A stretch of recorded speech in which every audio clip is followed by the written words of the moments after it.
What's up, guys? Welcome to the VQ podcast. My name is Johnny D. Nguyen, and my guest today is Brian Nguyen, a WWE referee. He's actually the only WWE, the only Vietnamese American that works for the company, and I'm super excited to have a conversation with you, Brian. So, Brian, welcome to the show.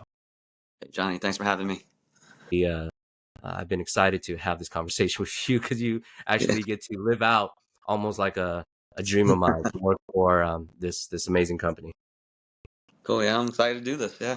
Well, first and foremost, man, you got to take me all the way back to the beginning of how you got even involved with. Let's start to how did WWE started in your own life? Like, were you a fan growing up of the product? So yeah, I was everyone kind of starts off like with WWE, WWF superstars on Yeah. Saturday mornings, right? So that was kind of the thing with my dad.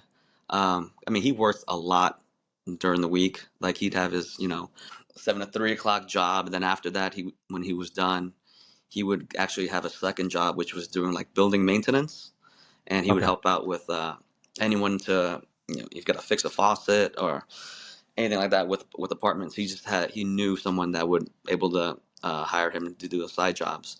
So he was basically busy a lot, during the week. So Saturdays were for him and me. And our thing that we Okay. did together was watch WWF Superstars. I remember he'd wake up in the morning, he'd make me a Lipton soup or anything or some pizza rolls or anything like that, and we'd watch it together. And then some nights there'd be Saturday night's main event. So Saturday night main um, event. Okay. yeah, so Mm-hmm. when that would come on, I don't even remember what time it was. I remember I'd fallen asleep by then because it would be so late. But he'd wake up and, hey, wrestling's on, or Hogan's on the cage match, and then we'd wake up and we'd watch it together. And if there was any like SummerSlam, WrestleManias, like we didn't have cable, like most Vietnamese families. Like I guess we don't feel like paying the extra for cable at No, all. no. That I is remember actually watching the scrambled just to yeah. even hear. That's a luxury, right? It's not what could you do Yeah. with your antenna? You move it around, put some foil on it, and get it to work. So I'd be a few weeks late because you'd wait for it to be on Coliseum Video, get into the rental. But he made sure that we got there right when it opened, so that we could rent the first video, if the WrestleMania or SummerSlam, whatever it was, what pay-per-view it was. We'd be able to get it, take it home right away, and then watch it. So I'd be a little bit late on, watching the matches and all that stuff. But that was our thing, and then that's how I really got into wrestling. Oh, probably that was probably maybe 6, 7 years old that we were Got already it. watching wrestling together. Yeah, so that was kind of him and my thing, doing Saturday mornings and Saturday nights. I feel there's a lot of similar stories. I feel like WWE as a now as a I'm in my 40s now. Um, that's how you continue to have such a long lasting relationship with the company, right? Is that it's Hmm. boys and their fathers, like it's kind of a place to to share in those moments of like bonding, right? It's a little bit of a, and it's PG enough, I guess, or it's Now again, yeah, it- yeah. yeah, yeah. So then, but when did you know that you wanted to actually take it a step further? Because I mean, that was a great story of how you bonded with your father about Hmm. that. But like, I mean, So I wouldn't even know where to begin in terms of yeah, I mean, taking this to the next it's a level. very weird story. It's like an on and off relationship, right? So I remember watching that stuff as a kid, and then for a while, I remember Superstars wasn't on Saturdays anymore, so it was like Monday Night Raw on Hmm. USA or TNT or TBS, whatever stations that was on, which was what we talked before, cable. We weren't gonna Cable. have that, so it was one of those things where I'd be a day late on that now, and I started watching it back in high school because a lot of it was the Attitude Era, and then like you see a lot of people say, suck it and do all that stuff, and you're like, Hmm. well, is this the new thing that's in with wrestling and stuff like that? So I had a buddy of mine, he would record it on Monday nights, and then he would give it to me Tuesdays. I wouldn't be able to watch it till Tuesday, so I'd always be a day behind. So then Hmm. that's what kind of got me back into wrestling. All my high school friends doing all the DX stuff, and Yeah. um, so that's what got me back into it. I really wasn't into the WCW because that was a whole. I was always into just WWF. But I mean, when they would bring up references like that, I wouldn't really understand. I was like, one show's good enough, you know. So that was how I kind of got back into wrestling. And then once I got to college, it kind of just fell away to the wayside. I was just like, I'm off it. I'm not really with it again until maybe my second year in college when I started working at a Applebee's because a friend of mine got me into it. And then from there was a ring announcer. So, and his name's Josh. He goes by Sir Samurai, but Josh, he was pretty easy to talk to about the whole wrestling thing. So I was able to get myself back into wrestling and understand storylines and like really get interested in it again. So from there, I found out that he worked at a independent wrestling doing Got it. like Okay. ring announcing. So I was like, I'll go and I'll support you. And then from there, I was like, this is pretty interesting. This seems pretty fun, you know, like it was just like indies is another level than what it is from like mainstream wrestling. So that got me back into it, and I found out that they were looking for people to just if you wanted to wrestle or referee. So I was like, well, I don't want to get really too physical, you know. So then I became a referee. That's how I actually started. I did a couple matches, and then I I see. realized when I started taking a few bumps here and there, I was like, maybe I could do something with this. I'm still pretty. I can move around a little bit because I mean I did the big three sports in high school. You know, like football, basketball, and baseball. And then before I drifted off to like doing other things like other sports like wrestling and badminton. But so I felt like I can move around and get into this business possibly. And I just realized I started to pick up things really fast. And I was like, maybe I can really do something with it. So so I spent 4 years out in Sacramento doing work with Supreme Pro Wrestling. So that's how I got my start out there, and So then you get your really start. into the business. So you did do. So you refereed and wrestled, or you So I wrestled refereed and for refereed? about 4 or 5 months, and then once I started to pick up wrestling and like really wrestling in general, like doing the moves, taking the bumps, flipping, and doing all that stuff, I was like, this might be something I can do. And then my trainer, Gabe, was like, do you actually want to work? I was like, yeah, let's try this out. Then I started to really pick it up, and then that's when I said I could do something in this business. It was just really interesting getting into that aspect, like learning how to work, how to wrestle, and then putting these stories together and making people want to watch your match. Um, thought just came through my mind. Would you Hmm. say that it is now you're to be a successful or an effective referee? You, it is important to get in the ring and also understand how to wrestle. Yeah, and I think that's what's got me this far because I felt like I guess we're going to jump in a little bit ahead here, but so I had been doing a lot of extra work for WWE when they come into like San Jose, Oakland, Sacramento area. I'd be an extra, and even going back to like Missouri. So, shoot, I'm jumping around everywhere here. Mm. So, um, but even being extra, I think it was one of those times where I was like ready to, which I mean, I'm jumping far ahead here, but I guess I was ready to quit after being in the business for Okay. about 9 years. So I went up to basically the hiring the manager and be like, hey, what's it gonna take? Like you've seen me be an extra here. You've seen my work. I've done matches. I've been in Florida to do tryout matches, stuff like that. What's it gonna take to get a job? Because you know, being 20 at this point, being 29 years old, and I haven't really done anything yet with my life. Especially with you know Vietnamese parents. Like that's kind of like you're what are you doing with your life, right? You So it gotta was get the one of those talk for things where sure. Yeah. yeah, so it Hmm. was one of the things where I looked in the mirror and was like, oh man, you're 29 years old. What are you doing? Are you still gonna chase this thing? So I found what's the worst thing he's gonna say? No. Then I'm just gonna have to get into the real world and use my degree. Um, because when I was training for wrestling, I was going to college at UC Davis as well. So I did I get my see. degree in Okay. communications. So um, once he hires, hey, you're kind of small though. What do you think about being a referee? And at that point, I was like, I'm tired of being a bartender at Chili's at this point, right? Because it was easy to pick up shifts or give away your shifts if you had to do a wrestling show. And at the time, that was just the easiest thing to do to try to make your dream come true. Like that's how it is with Hollywood too, right? Like you hear a lot of people,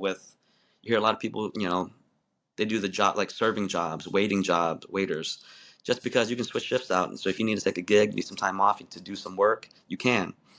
And um, so yeah, I said yeah. I mean, I had nine years experience. I even went to Missouri in 2006 to go learn at Harley Race's World League Wrestling because I felt like I had done what I could in California as well as a little bit in Portland. So because I started wrestling out in Portland for Portland Wrestling with Portland TV, and I was like, you kind of just stuck. And me, I just wanted to get better, and I wanted to do something. I wanted to do something for the Vietnamese community that I knew was like that hadn't been done, and I was gonna Never reach been some. done. I was gonna reach it. I had a goal, and I was like, I'm gonna do something that no Vietnamese person has ever done, and that was my mentality the entire time when I was training, wrestling, anything to do with wrestling. I was like, I was gonna be the first. That was the goal. Like, I'm not gonna be any regular person. I knew I had to do something. So that's when I did the move to Harley Race's school, which he's arguably one of the toughest men this business has ever seen, right? So I said, what better way than to learn from this guy out here? So I went out there and I trained at his school for 3 years with 1 year of it being his head trainer because even he knew, you know, even he knew what I was capable of. And I felt like he knew that I had studied so much that I could run his school, that I could teach the next generation. And that's what gives me hope that, if I were to ever open up a school, that I enjoy teaching, that I can teach the next group of wrestlers. I can teach the next group of referees now since I have that experience. And just, if I can have that, I can try to get more Vietnamese people, Asian people into the wrestling business. I can say that, maybe it's not as vocal, but there's quite a bit of, at least for myself, I would say there are a lot of Vietnamese Americans that are into the product and into the company, right? Um, and I would love to see it one day where there's somebody in the main event or somebody even in WWE that looks like Mm-hmm. me that is part of a really big storyline and does it Yeah. right. But equally, just I want to also credit you. You obviously caught my attention. That's why we're on this podcast. So you did accomplish what you set out for, which is being the first Vietnamese American in the WWE, right? Yeah. And and you are arguably, like, in terms of visibility, you are in these big matches as a referee. So that's why I was incredibly proud to and I was excited to want to tell your story because it's seeing you, be in the ring with arguably some of the legends that I grew up watching. Rey Mm-hmm. Mysterio, to be specific. That I caught your match with that, as well as a Mm-hmm. new rising international star like Logan Paul, who is, Yeah.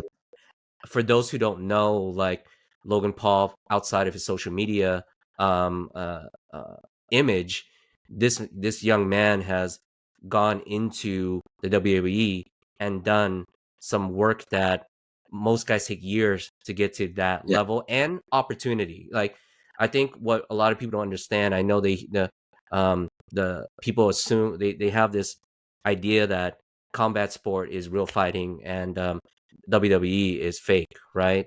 Mm-hmm. There's to a true person who's working in the business, I want to hear your take on debunking that whole when people say wrestling is fake.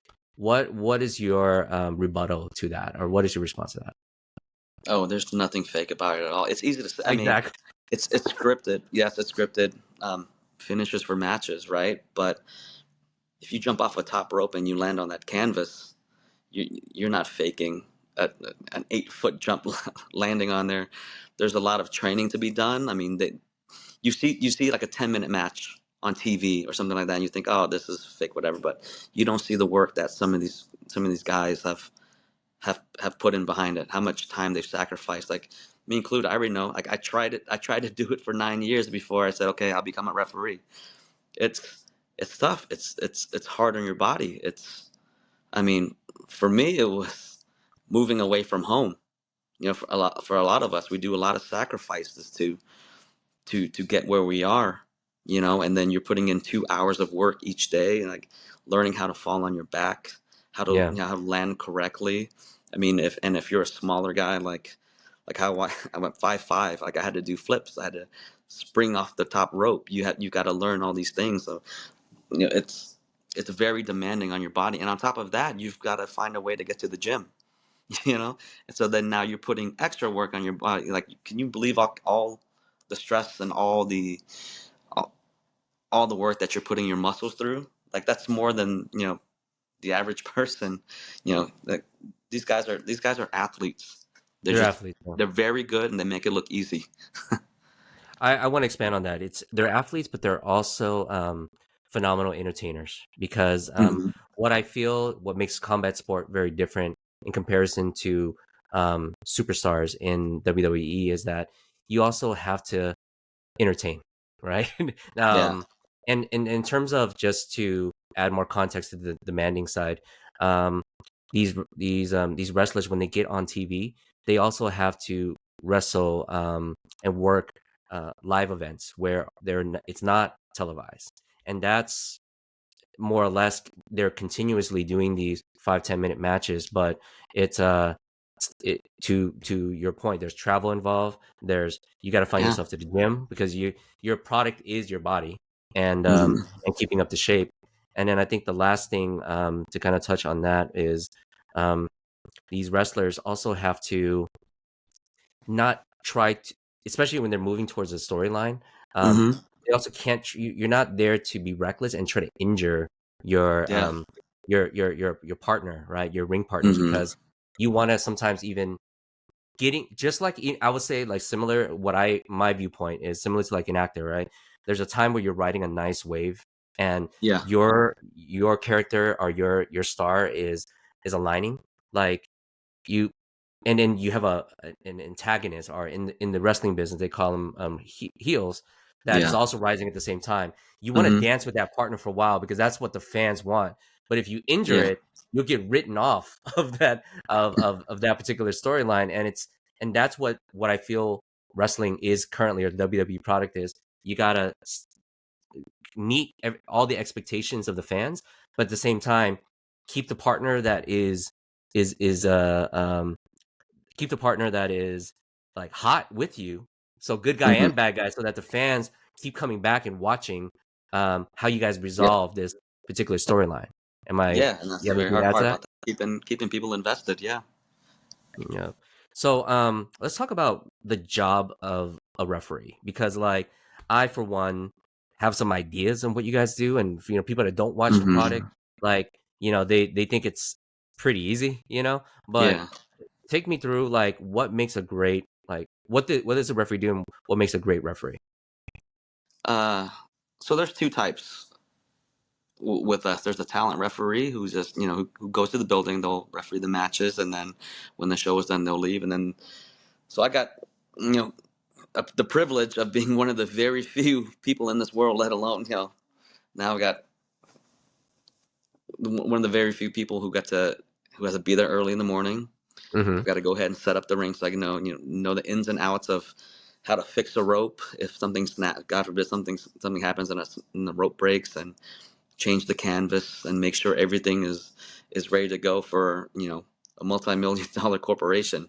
You got these $1 million athletes inside who are going to perform, and now I've got the responsibility of making sure that everything is perfect for them to work in. Wow. So on top of that, so I have to take care of that in the morning. Um, with that is included with unloading the trucks to make sure all the Oh, stuff gets wow. Okay. off, There's and then more to so we're so Okay. we're the crew referees, and there's four of us. But so I'll make sure that's all set up in the morning, and then we have to referee the shows as well. And then once that show is done, someone's got to do the dirty work again. So I'll run back out there and I'll have to take down the ropes, take off the canvas, you know, set everything down and put it back into the truck with the local help. So that's one of So the jobs I have. Yeah. okay, so then, but now let's talk about the in-ring job. What is the role of a referee in a match, and the importance of the role of a referee in a match? So that first and foremost, we got to take care of the wrestlers as well. You know, as far as um, you know, because it is very demanding, and a lot of guys are taking stuff that may look like it hurts, but we just got to make sure that we can communicate when we're making sure that just like in like a boxing referee as well. You know, like once they get punched or knocked or they're down and they're not looking right, you got to make sure that they're okay to continue. And if they're not okay, it's really up to us to be like, hey, this has got to stop. You know, so we take care of the talent as well. You know, as well as relaying them what they need to be relayed during a match. But I think a lot of it So for you have like me, an in ear that hap that occur yeah. So that so we'll hear stuff in our ear like um, what needs to happen or what not. But I guess I don't want to get too much into that, right? no, Like, we don't need to get into but that. but so yeah, it's just making sure the talent is everybody's still good enough to fight, good enough to wrestle still, and then just everyone leaving that ring safely. Got it. Got it. So I want to talk a little bit about your. I'm curious to know, s- going back to your story with your father, right? Like, Yeah. since you guys watched it together, like hmm when you told him you now work for the WWE, what was his first response? You want to go? You want to go a little bit before that? Maybe when he was a little bit disappointed, Yeah, or absolutely. Yeah. starting. Why don't we peel that back? Yeah. So I guess before we get to the glory, right? We got Yeah. Yeah. Exactly. the Let's disappointment. okay. So Disappointment. Let's talk about that. yeah, so I mean that I guess for any Vietnamese kid, like Asian American kid, it was always like you got to be a doctor. We all hear that, Yeah. right? You Yeah. got Yeah. to be a Yeah. doctor. You got to be something where you got to make a lot of money, right? Well, it was very hard because it was like once I graduated school, college, got my degree. It was like, okay, so are you going to join the workforce, like field? What are you going to do now? Yeah. Like, it's Right. Right. always what's the next step to be successful? Because at the same time, like I think still like being second generation. I mean, am I considered that? I guess if I was born Yeah. in Malaysia, I was born in Malaysia, and then kind of we're here still as a baby. So I I guess would kind of, but say. not. But regardless, it was they came over here. I think it was late '81, early '82. But so I guess I was still just 5 months old, 6 months old. But it was one of the things where it's you I don't know if you feel it in your family, but it was always like comparing kids, right? It always felt like it was always like I got to brag about my kid and what they do. Mm-hmm. And like we talked about before, I was 29 years old. I was still waiting tables. I hadn't done anything yet. So like, what's the next thing you're gonna do? Because I want to brag about you. Did you become a doctor? Did you become this? But so when I told him that, it's like, hey, he knew I'd been wrestling a little bit in Sacramento, but when I told him that at 24 years old and I just graduated college, I was going to be moving to Missouri to to to pursue wrestling. It was one of those things where I was like, he kind of just shook his head, and I remember just like the look of disappointment, right? Like, what are you doing here? Like, are you sure this is something you want to do? Right. Right. Because what Asian person, what Vietnamese person have you seen done anything in wrestling, let Anything. alone Yeah. sports? Like, no one in basketball, no one in baseball. One person in football that I know of, Dat Nguyen, who plays Yeah. for the Cowboys. But other than that, like, From our generation, I would say this yeah, like generation has. There's a few more more now. Yeah. successful now. But when early 2000s, it was nothing yet. Nobody. So, Yep. so it was a lot of like, this is an uphill battle you're trying to do here. That's I don't know if it's gonna work, but I believed in myself the whole time. Like I said before, I was gonna be the first Vietnamese person to do something in wrestling, no matter what it was. I was gonna do something. I was gonna figure it out. Mm-hmm. So for him, like he was a little bit disappointed, but before I left, I remember he went to he I forgot where he went to, but he came back home and he goes, "Well, if you're gonna move, you're gonna have I got you these 2 bags. And one was to pack all my clothes in, and the Mm-hmm. second one was, like a carry on. I could just put little stuff. But even though he was disappointed, he still knew. It was like, okay, if you really believe in yourself, Yeah. I'm gonna give you the tools that you need to go. You can pack Damn. your stuff up, put it in a Okay. car. You're gonna go." So that was one of those things where I felt like, all right, he doesn't believe in me. I've got to do Yeah. this. Yeah. I Yeah. have to. Yeah. So I went on my way. And then about 3 years later, when I did extra work and all that stuff happened that we talked about before, where I said I was ready to give up. It was 29 years old. I was like, man, like I can't come home just, or I'm gonna have to, right?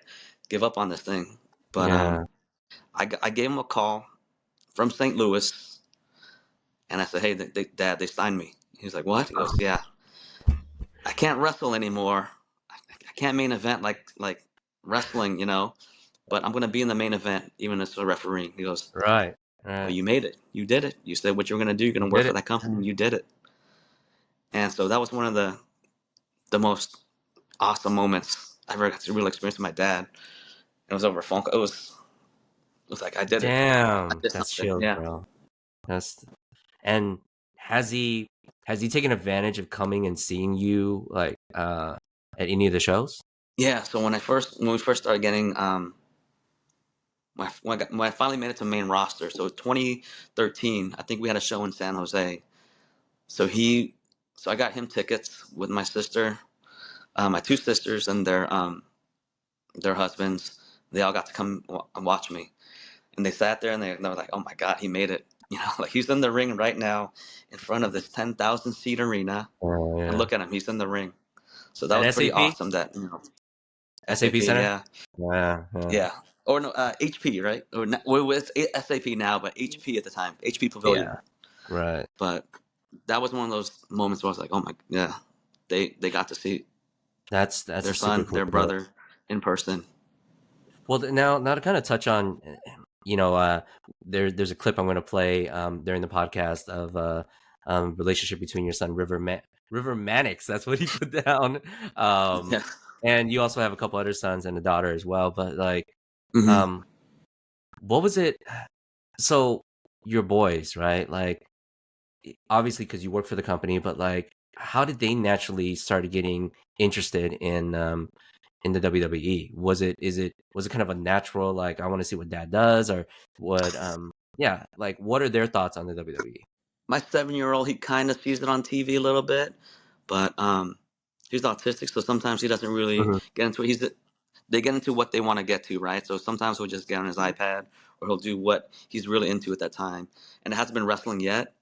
My 10-year-old, I kind of kept him away from wrestling because I didn't want him to see like punching and kicking and doing all that stuff Hmm. yet. I felt like at the time I was like it was so hard to get into the business. I was like, man, I don't know if I even want my kid to go through what I went through because there was a lot of trouble going through developmental for me. Even like just because you get signed doesn't mean you've made it. There's still a grind that you've got to get to that point. But um, he he got to it about I guess 6 or 7 years old, and then he started to watch things a little bit more, and then he would see AEW, and then he'd watch a little bit of that. But he's almost like me. He's off and on.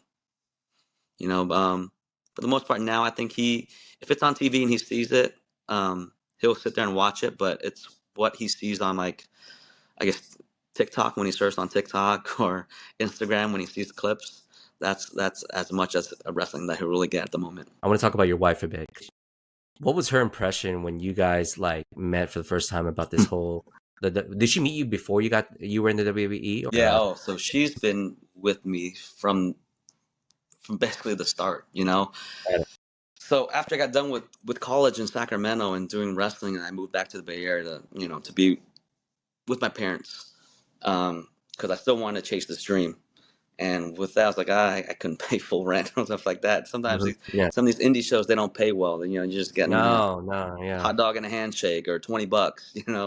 Not much. So Right. yeah, so that's when I was still working at. So I had to work at Chili's. being a server and a bartender there. And that's actually how I met my wife, being there. And I think she was intrigued that I did wrestling because it was something that,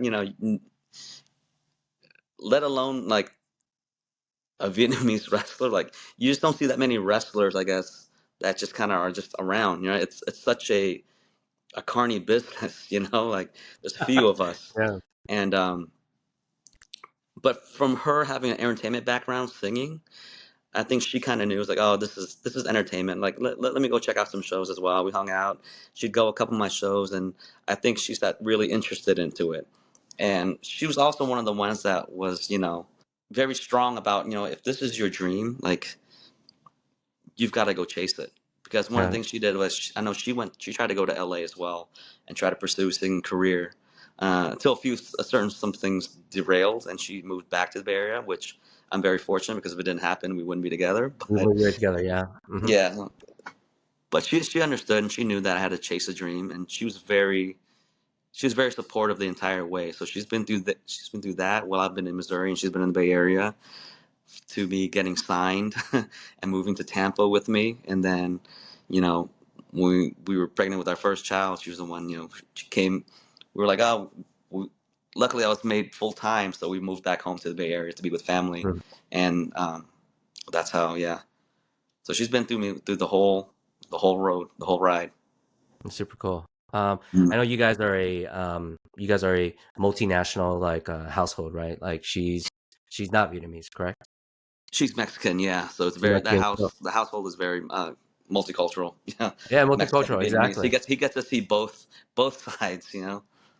I would say what we for her and for your boys, right? Like and your girl, like what would be some what are the Vietnamese traits that like you think they like the most? Or is it some of the holiday stuff that we do? Is it the food? Like what we say they really are embracing Well, the Vietnamese side. well, number one is that, right? So they, I get those red envelopes, right? It's gonna be a They good love time. that, They can get right? some toys, yeah. But it's very funny because like aside from my 7-year-old, because he's also nonverbal and he doesn't eat solid Hmm. foods yet. Like he's very selective in his eating, but we have to feed him through GI tube, which can be pretty challenging sometimes. My other three, it, they have like Vietnamese taste buds. Like they love pho, they love nước mắm, they Yeah, love bánh yeah. cuốn, bánh bèo, all that stuff. And Oh sometimes like man, my wife yeah, will make like that's good. tacos and stuff, and they'll be very awkward in eating the tacos, like with the chicken and the tortillas. Like they eat it separately, which is kind of weird. But like, so we've got to teach them how to like eat the right way, like Mexican food. But if it's Vietnamese food, like their taste buds, they're all about it. Like Well, I think it helps also being in the Bay if it's Area because yeah, that it helps being in the Bay yeah. Area because of the different options you guys have, you know? Mm-hmm. But anytime if it's Sundays, like we'll try to go to Nguyen by Noi's house, and then if they go there, they know it's gonna be pho. They know it's gonna be something good, cause So for right now, so it's like they for your hop in the car kid, and they're ready to go. Yeah, so food is one way of kind of like embracing their Vietnamese identity right now for your boys, right? for them, yeah. And for your kids, Sometimes yeah. I'm just like because I have nephews and nieces too that um, they can't eat like Nook Mom because Yeah. sometimes it can maybe be a little bit too strong. But those kids, man, they just mow it down. That's why it's like when they have Vietnamese taste buds, it's like they really are. What They about really okay enjoy that culture. Yeah, that side. now I want to talk about the language. So do you guys incorporate Spanish or Vietnamese in the household, or is it just So primarily very English? very early on, it was Vietnamese because Okay. we go over to my parents a pretty good about every other weekend or at least once a month. When we live there, so we've kind of moved out to about 30 minutes out of the Bay Area. So depending on the time of the day, the traffic can be pretty bad getting in or getting out. But we do have her my wife's parents living with us, so Okay. then now they get a little bit more of the Mexican side and Spanish, um, and it's very helpful because for me it's like my job is very demanding, which they all understand. Like if I've got to leave, for 4 days, 5 days, then it can be tough on her to take care of 4 kids. So Four to kids. have our Yeah. in-laws with us, yeah, it's very helpful. So in that aspect, they're able to get into their Mexican side as well. Mm-hmm. Got it. Super cool, man.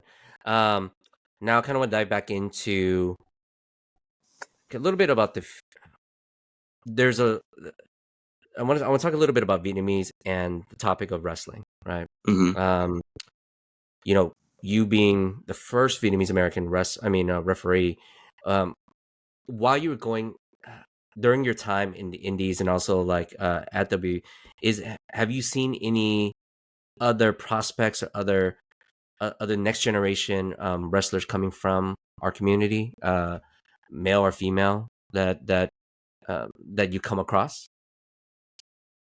So if we spoke, so as like we spoke earlier with Viva Van, like Mhm. um, now that's opened my eyes to seeing her side, what she's trying to do for the Vietnamese community. That's pretty cool. I know there's one in New Orleans area, the Louisiana area. Mhm. Um, Paul Paul Nguyen. I think he goes by Buku Dao, but yeah. What a But name, man! What so a he's name! out there, and he's trying. Those are the only two Vietnamese ones that I know of. Then Got it. So, I also briefed you a little bit about like there's a in the country of Vietnam there is a new independent promotion called the VPW, the Vietnam Pro Wrestling. hmm. I don't know quite the origin story of it, but it's starting to kind of make its rounds on Instagram and so forth, which I think they definitely need to take to social media and promote it a little bit better. But Yeah. I'm it's cool for me like to see that at least in the country of Vietnam, that things are there is at least somewhat of an indie circle, that Hmm. is starting to happen. I know in pro wrestling is in other parts of the world is has long rich history. Like I would say like in Mexico, right? Mexico Hmm. pro wrestling is I don't even know how far back pro Yeah, wrestling Lucha is Libre. gotten. Yeah, that's yeah. So what do you think it would take to kind of get maybe the consumers or like the audience to kind of be more interested in pro wrestling? Like what do you let's just speak about it from the place of like why do you think in America or the WWE product is so successful? Like why has wrestling transcended families and generations? I think it's like with wrestling, it's very much storytelling. It's like drama. It's, but it's Drama. also and it adds some fun to it. You know, like that you can like you can watch a show and you can be compelled. You can watch it and you can laugh. you can you can watch it and just be like, what? You can ask why is that happening? You can almost it, it's like soap opera, right? You're just Hmm. wondering what's going to happen next, and it just draws out and it draws out and it draws out, and every single week they find a way to keep you invested that you want to see like, well, what's going to happen in the end here? And, it's one of those things where um, it's fun. It's fun to be able to watch something that it can be from 80, 70, 60 years old to a 5-year-old kid. You can all enjoy it, and I think um, that's why it's been so successful for myself. Like you see, like I watched it as a kid with my dad, fell out of it, but somehow in my teens I found it again, and then went to college, and in my 20s I found it again. It's I think in every age group, every generation, like you can find something that's gonna get people back in to watch it, and that's why it's able to to continue and get people in. I think one thing naturally that Vietnamese people are me always drawn to, and I think a lot of Asia is drama and storytelling, right? So, Yeah. I mean, from the theatrics of it, and so I think if you know, just kind of my thoughts about the VPW, the Vietnam Pro Wrestling, how they can kind of elevate it things a bit more is storytelling, and maybe just character development, like and build on these maybe themes that can relate more uh to the market to the young audience over there, you know. Hmm. Um, yeah, I mean, for them, I think it's just got to be them promoting on social media more because I've heard about it, but I hadn't seen much footage. So it's something like maybe if they can get, what would be the best? I guess that's the big question, right? Like, how do you Yeah. get that information out? I know when I started following you on Instagram, it was, it might have been like maybe 1,000 or 2,000 followers, and now Hmm. you're kind of growing your stuff. Like you're finding Hmm. your way to get Hmm. what you want out there. You're Right. connecting with people, and maybe that's something that they've got to do to try to. I mean, it's great to have a good product, but you've got to also try to get yourself somehow find a way to get them stuff on social media, on Instagram and Facebook and Twitter, X, X. It's because so yeah, I it's mean, so I'd weird like for to me to find out say more that. information. I Yeah, always still I just call it I Twitter. still say Twitter, but I think they gotta find an engine that's gonna be help them go, you know, Hmm. and get their stuff out there, like how similar how the business model that you kind of done to try to get Hmm. yourself out there too. Got it. Because I know I started to follow you, and then I started seeing a lot more collaborations and you tagging other people, and I was like, then you kind of get that algorithm in Instagram, and you start seeing other Vietnamese Well, things. It grows, right? actually, I appreciate that that comment. I want to say, and you'll get this reference because you're in the WWE. A lot of how I'm modeling the VQ media right now is similar to the WWE in a sense of when I was introducing way too many emerging artists or musicians all at once, right? Because I was genuinely so Brian. I was like when I started VQ in 2020, I Mm-hmm. was so ecstatic to keep on finding musicians in all walks of life, rock, pop, hip hop, whatever, right? Hundreds and hundreds of them. But in the world of wrestling, it's like I found a bunch of indies, right? Some of them will make it, some of them won't. Now, as a platform, WWE or VQ, we our job is to essentially feed the audience like and really but in a deep way, not just here flash, just keep giving so many people to uh all at once, right? I was just delivering so many artists. Now I'm taking my time to actually hone in on particular characters, be very methodical in their Mm-hmm. promo pieces, and Yeah. then the build up is to very similar to WWE, the lives, right? The live PLEs and so forth, the premium live events. So in my world would be concerts, getting it to where people have the intrigue, um, to where they want to go see them at Mm-hmm. their concert. So I'm not feeding too many people now. Yeah. And lastly, another thing that the WWE has done extremely well is uh, the the selling the image alongside with the merchandising, because it becomes it's that is when you create the economics behind an athlete or a superstar, right? Mm-hmm. um Same thing to do with music. So I'm kind of I a lot of why I'm obsessed about WWE is I'm replicating in my own way, uh, Yeah. with musicians and comics and so forth. So I think that Yeah. uh, because at the end of the day, one thing that I've learned is there's actually not a media platform or a group that is advocating for overseas Vietnamese like in the way that we are, right? Like even leaning in on the name VQ, which is like um, what we are referred to outside of Vietnam. Most that reference is only uh, uh, used in the country of Vietnam, where like, hey, these are Vietnamese that are from outside, you know. So Mm-hmm. I'm I wanted to expand on that story and show to both the Vietnamese in Vietnam as well as the Vietnamese Americans over here, kind of a hub of what all the different and diverse backgrounds that we have. Yeah. For sure. Yeah. You're doing a great So job with it. Yeah. appreciate it, man. Well, I guess on that note, this is a question I do ask every one of my guests: is um, what does being Vietnamese mean to you? Well, for me, I mean, you've mentioned before too that not all stories are the same, right?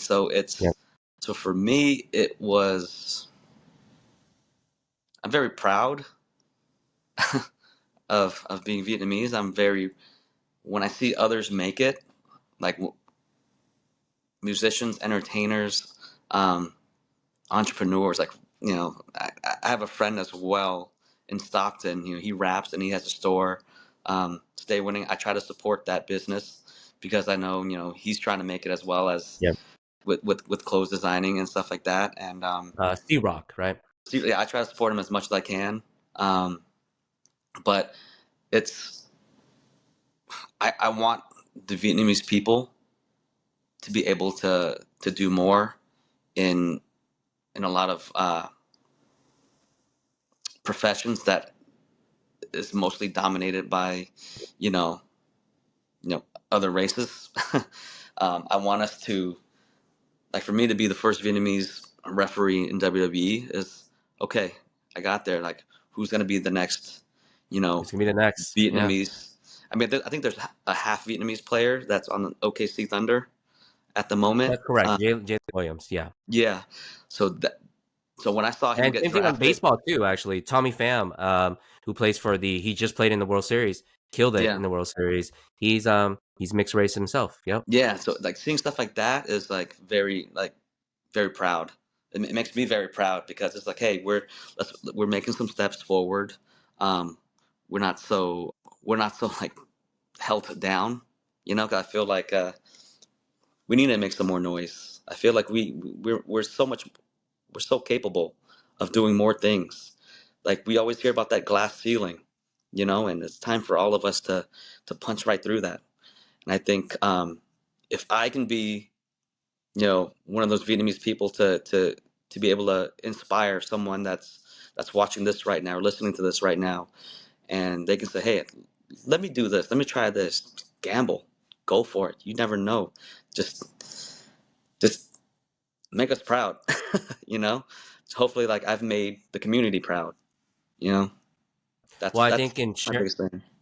I think in sharing your story, because it's exactly why I wanted to interview you, is because there is not going to be another story similar to yours, and I am honored to have to have this conversation, and for you to share also your personal story with your father, and now with that being said, like what's next for you? You have you have a really great job, a dream job if you ask my personal opinion.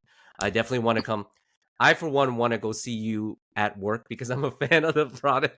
We'll have to figure it out when uh, we're out in the pond or you know what? It's all exactly. It's always yeah. right there in the Honda Center. That's what it is Hmm. down here.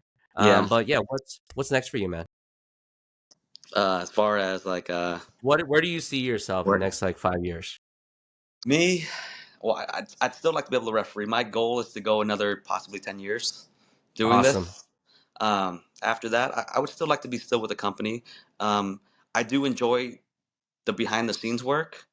So sometimes it's like uh, I feel like I don't have to be in front of the camera if I can be the behind the scenes person, like putting things together, making sure that the show goes on right. Um, I like the video side, the audio side, the lighting, all that stuff that goes behind the scenes. Like I enjoy that stuff, and I do enjoy working with all my coworkers that way too, and learning those things because it's in the entertainment business. It's so much fun. It's just there's so many things to learn, and that's another thing my dad told me was just, hey, like when you're doing something you're learning, like you've got to learn multiple trades. Like never stop learning because you never know like what they may need you for, and that's one thing that's also helped me out in this business, like getting into wrestling, right? Because okay, so I started refereeing, I learned that kind of, then I went to wrestling, but I wanted to better myself, so I went to a different school. I learned more, and then now that I do this, it's like learn how to build a ring, learn how to tear down a ring, learn how to fix this, learn how to fix that, and it's just I'm. He's always taught me to make yourself where they can't just release you, fire you, or just lose you. They know you're too important, and that's one thing that I've taken from him. You know, him being an immigrant, coming here with nothing, with my mom, my two sisters, and myself with nothing, and he made something of himself. He gave me a path. Now it's my job to create a path for my son River, you know, Drax. Lux and my daughter Lake. It's I need to open up path for them just like he did for me. Got it. Now, my last question is going to be a fan question. Okay. But it's more directed towards, it's 100% directed towards you in terms of from in your career up to this Mhm. point, which match has been the most significant for you, or significant or meaningful for you, and why? The funny thing is, my most memorable match wasn't even on WWE TV. I What? think it was for Florida Championship Wrestling World FCW. champion. Okay. I had maybe been in there for a year and a half, close to 2 years, and it was a match between Seth Rollins and Dean Ambrose, who's known as John Moxley now. Jon Moxley. Yeah, yeah. And they had a match that was well, we had a title in FCW by Dusty Rhodes. He called it the FCW 15. So for 15 minutes, guys would wrestle, and whoever had the most pinfalls and submissions would win the match. And that was really a prestigious thing to have that medal, was because I mean it's not wrestling a 4 or 5 minute match and being done. Like, you had to go 15 minutes, so you had to be technically smart and wrestling and figuring out how to do this match. Well, they had built it to a point where it was going to be an FCW 30, so now they had 30 minutes. So our show was an hour, so we were going to have to. They hyped up this match. We did the match to the end, and um, after the match, they were tied, and so we still had to go another 5 minutes. So this match went close to 40 minutes total with all the you know the talking and stuff like that in between. And those guys were so good that I was able to be out there for 40 straight minutes doing a Wow. match. And when we went back, those guys had a standing ovation because it was honestly one of the best matches that FCWC TV had ever seen. And Wow. being back there, when we got back, I guess one thing was like to get a standing ovation from the guys, and mostly it's for the talent, but a lot of guys came up to me too and was like, "Oh man, you did a great job out there." Our producer, gave us hot waters. It's like, that match was unbelievable. But what's important too for us referees too is like, you you can't be. We're told to not be a part of the match. We're there, but the Yeah. focus is on the wrestlers, and but for them to say like, you helped them do the finish and you helped that match go. That was the one I was like, hey, I can do this. Like, if they trusted me to do that 40-minute match, okay, I can do this. Because you don't want to get put into a situation where you think, oh, I want to do the match from like with John Cena and somebody else and then completely blow it. Like, you need to, like, your limits before you put yourself in a situation that maybe well in over your head. And that was when I felt like, hey, that was my top match. That made me feel comfortable. That made me feel like I can hang, I can be in this business, that I'm going to make it to the main roster and I'm going to be somebody. I'm gonna ask you a creative question. This is going back to your wrestling days. Um, Mm-hmm. if you were given a shot again to be a wrestler, what would your how would you design your persona and your character now, knowing everything, all the experience you know now, and the current WWE Sorry, it cut off. universe? Can you start the question over Sure, again? sure, All right. absolutely. So I'm gonna ask you a creative question. So if you were given a Yeah. shot from the WWE to bring a new character that is yourself, um, to the main roster, knowing everything you've learned so far, what and you understand the WWE universe, Mm-hmm. what kind of persona or what kind of character would you bring that you think will resonate with the WWE universe as Brian Nguyen? I think it would be not just being Vietnamese American, but I could probably sell them on being an Asian American, because I think one thing that's never really been done was having an uh, like a perfectly English speaking Asian 100%. on screen, But that's half the battle with it. It's so hard to make it to WWE. Like, you see so many good guys that are so good in the ring that they can just work circles around other guys and technically so smart, but they can't. They're not able to, I guess, express themselves on the microphone. It's it's finding a fine line between like you've got to be great in both, and that's so Yeah. difficult. You know, it's. I mean, I guess I don't really have the answer for that. As opposed to just being like, hey, I want to be the first English speaking Asian American that the Asian community can look and actually resonate with. You know, it'd be trying to find a way, I guess, to make that happen. Got it. Yeah, I mean, so to give everyone context, most of the current Asian superstars in the company, uh, they're primarily representing from their original where they're from. Japanese to be probably the most prominent of them all. You know, I would say yeah, Japanese wrestling is probably the most uh, uh, seasoned, correct, in terms of like fan base Yeah, and and it wrestlers. is, and it's one of those things where um, the reason why I moved to Missouri was because Harley had a great connection with Pro Wrestling Noah at the time. So one of the dream things to do was to actually go to Japan and try to wrestle there as well, because they have such a great history there, and their style is so tough. That I was like, you kind of want to test your toughness as well and see if you can hang, you know. And it was one of the points where I almost made it there. Like when I was offered my job, offered to be a referee, it was February of 2010, and I did a camp at Harley's that winter, and they wanted to take me out to be part of their best of the super junior heavyweights tournament, but that wasn't going to take out place until September. So I could have lived that dream, but it was one of those things where it's like, oh, I've got to take my deal now. It's like I can't wait. What if the deal's not on the table still? Like, you know, I almost made it there, but to be part of that Got it. history, be part of Pro Wrestling Noah, you know, but um, I think it was just the safer bet to become a referee with WWE. Got it. Well, Brian, this pretty much is our time. I definitely there's so many wrestling questions that I would ask, but this is not a wrestling podcast. Yeah.